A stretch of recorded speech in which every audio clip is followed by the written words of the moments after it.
Uncle is saying, look through the gap in the stairs. My 4-year-old niece tugged at my sleeve.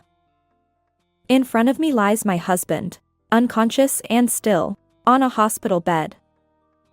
A week ago, he was stabbed during a confrontation with a burglar, who is still on the run. After returning home, I recalled my niece's peculiar words and checked the stairs. There, in a tiny crevice, I found something bloodied. I shuddered in surprise. Could it be? An unexpectedly familiar person might be the culprit, and fear gripped me. I work in administration at a real estate agency. Last year, I tied the knot with Michael, one of our salesmen, after an office romance. Both of us are 25 years old, and our shared motto was, we want kids soon. Why? Because I have a sister, and her child, Emma, is incredibly adorable. Whenever I see my 4-year-old niece giggling or pouting, I imagine ourselves as parents. Little Emma possesses a mysterious ability. Aunt Sophia, your ring is on the bookshelf. Whenever I misplaced something, my niece would pinpoint its location. Not just once, but repeatedly. Even my sister said, When in trouble, ask Emma. Somehow, good things happen. Children are said to see ghosts, but I wonder if there's something more to it? Perhaps our future child will also have special abilities. We had dreams of a family with children. However, unfortunately, our newlywed life didn't go smoothly. Shortly after getting married, we started receiving disturbing letters at home. They were addressed to my husband, and the words written on them were chilling: break up and disappear. Seeing my fear, Michael said, It's a malicious prank. I'll take it to the police. He filed a report, but the identity of the letter sender remained unknown. Our days were filled with anxiety. Then, one day, James, my husband's colleague, came to the General Affairs Department where I worked. Why would someone from the sales department visit me? When I approached James, he handed me a piece of paper. Disappear and an eyesore, the same words from the threatening letters we received at home were scribbled on that paper. I gasped, and James looked serious. It had been on Michael's desk. As a rising star in the sales department, he had made enemies. Many saw him as a nuisance. It was troubling. James crumpled the paper in his hand and said, I've known Michael since we joined the company. If anything happens, feel free to consult with me. He smiled kindly at me. I never expected Michael to be in such a situation. But having an ally is reassuring. My sister also visited our home, worried about us. Despite the unsettling letters, with support from those around us, we stood strong. We wouldn't let the harassment defeat us, and I resolved to support Michael. Little did we know what was about to happen. My sister called in a panic. Sophia, Michael is unconscious. Come back immediately. I received her call while attending a friend's wedding. It was a Saturday, and my husband was supposed to be home after working overtime. My sister continued. Michael was stabbed during a break-in. Her words were incomprehensible. Rushing to the hospital, I found Michael lying pale-faced on the bed. Michael, wake up! I pleaded, gripping his hand. But he remained motionless. The room echoed with the rhythmic beeping of machines. Tears streamed down my face as I wondered, why is this happening? My sister, who had been waiting in the room, comforted me. According to the police, our neighbor had discovered Michael collapsed at home, bleeding from a stab wound. Apparently, the neighbor had come to deliver a community newsletter, And this person always inconsiderately opens our front door without hesitation. However, on this occasion, that very act turned out to be fortunate, leading to the early discovery of my husband. Given the recent spate of burglaries in the neighborhood, the police suspected that it might be the work of the burglar. No, it must be the same person who sent those letters. I've also consulted with the police. You know that, I fervently explained to my sister. However, she interrupted me, saying, I'll handle the explanation to the police. Sophia, you should take a break. Oh, if only I hadn't gone to that wedding. Maybe Michael would be safe. I lamented. I prayed for his recovery, but even after a week since the incident, he remained unconscious. The perpetrator was still at large. Michael, our anniversary is coming up soon. Where would you like to go? I spoke to my husband, connected to numerous tubes in the hospital room, but there was no response. No matter how hard I tried to hold back, tears flowed uncontrollably. It's hard to stay positive, even when people tell you to. I turned around to find James, who had come to visit him. He had been checking in on Michael every day, bringing flowers and treats to comfort me. Sorry for showing you such an embarrassing sight. I hurriedly wiped away my tears, but James leaned in and said, Don't worry about it. Just then, an innocent voice came from behind. Aunt Sophia, who's this? I looked back, and my niece Emma stood there, tilting her head curiously. It was her first time visiting. Oh, come on. My sister said curtly to Emma and then greeted James. I apologize for intruding. Oh, family? Well, I'll leave you all to it. With a brief nod to my sister, James placed the flowers down and left the room. Sorry for the sudden visit. Emma insisted on coming to see Michael. My sister looked apologetic, but Emma paid no attention. She stood by the bed, staring intently at Michael's face. Uncle is saying, look into the gap in the stairs. A barge is there.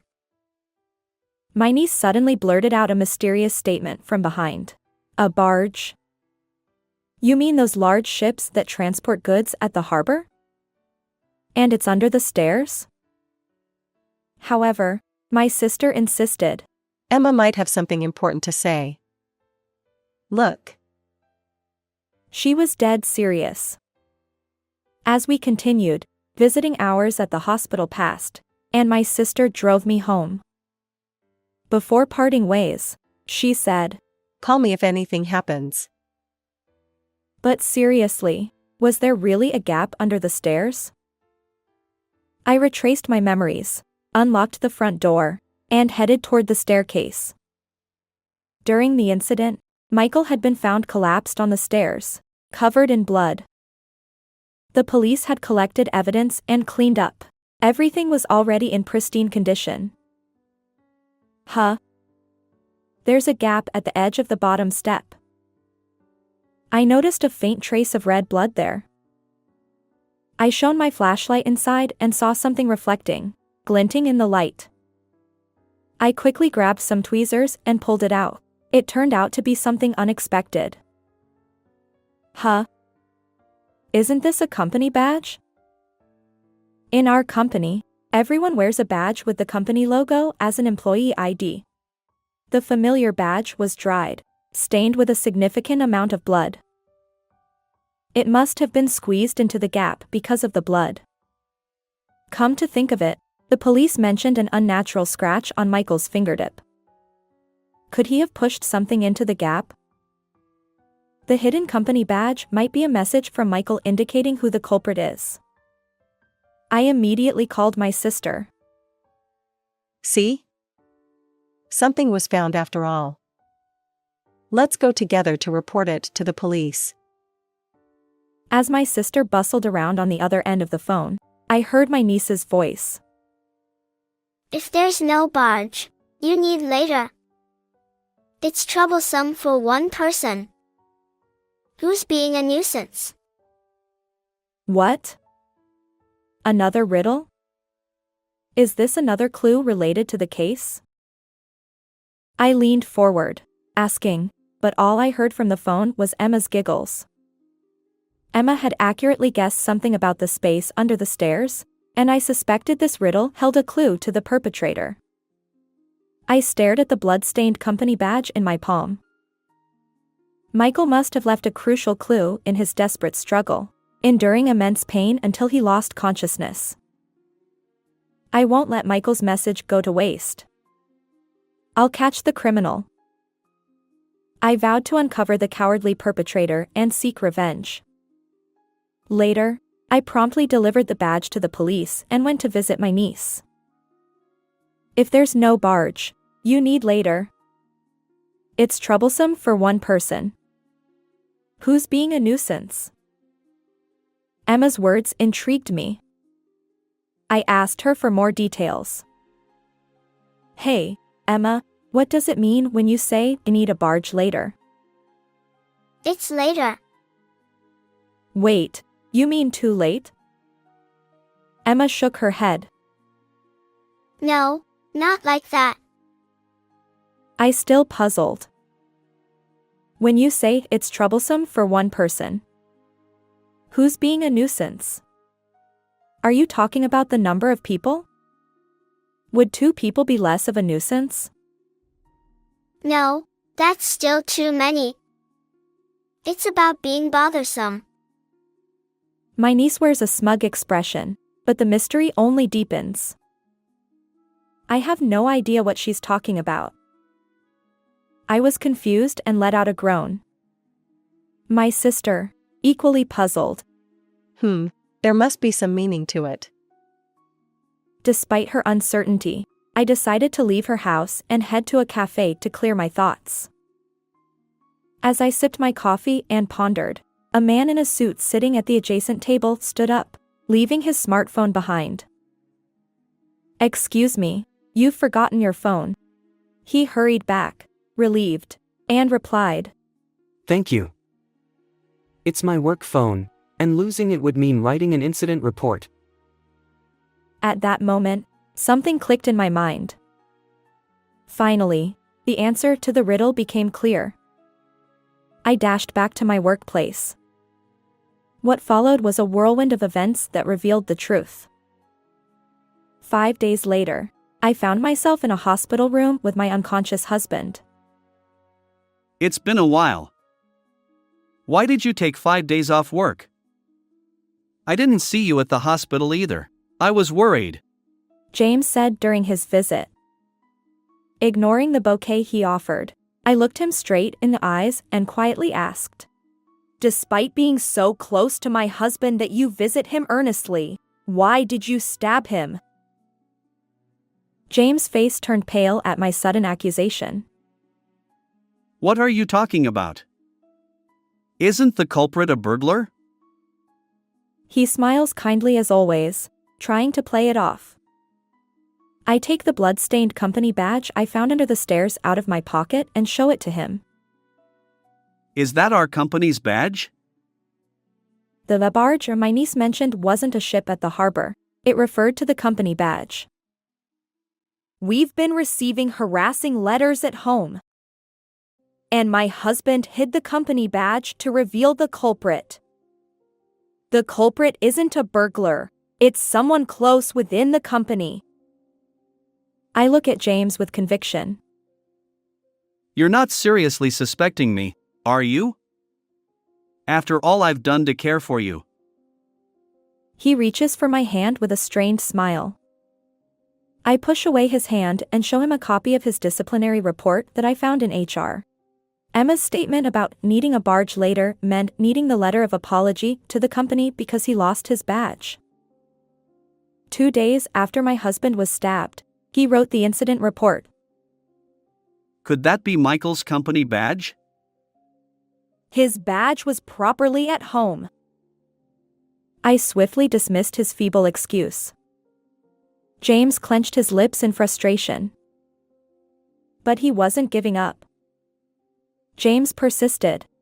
You're shaken because of Michael's stabbing. From now on, I'll be there for you in Michael's place. His unfocused eyes drew closer. I deftly sidestepped him and pulled out documents from my bag. It was the drive recorder data from the company car he always used. You came to our place at the time of the incident, even though there are no business partners nearby, right? As the data manager for the company's drive recorders, I quickly analyzed James's movements during the incident. Perhaps he had considered erasing the data later, but the company car's recorder was locked to prevent unauthorized tampering. Did you have feelings for me? I asked, watching James squirm. After questioning other colleagues, it became clear that James had secretly harbored feelings for me all along. Furthermore, it was revealed that James resented Michael for supposedly stealing me away from him. Emma's riddle, it's troublesome for one person. Whose being a nuisance meant that if someone already had a spouse, Michael's presence would be an obstacle to their marriage. You held a grudge and harassed us, fearing we might get divorced. That's disgusting. James clenched his fists in anger at my use of the word disgusting. I liked you much more than Michael ever did. I thought scaring you would lead to a breakup. He stomped his feet in frustration. Since the letters alone weren't effective, I decided to put a weapon in your mailbox. I thought it would wake you up in fear. Unfortunately for him, Michael unexpectedly returned home earlier than planned and caught James in the act of pulling out the knife. James' stomping intensified. He arrogantly accused me of being the culprit. He said, "Do you realize how terrified Sophia is?" He warned me never to come near his wife again. So, in your anger, you used the knife you were holding to stab my husband? Yeah, that's right. It was all for you. Now I just need to finish him off. James, defiant, rushed toward the bed, attempting to strangle Michael. Desperate to protect my husband, I grappled with James. Then, unexpectedly, Michael's weak voice cut through the chaos. Enough already. James froze momentarily at the unexpected interruption. Seizing the opportunity, I pushed James with all my strength.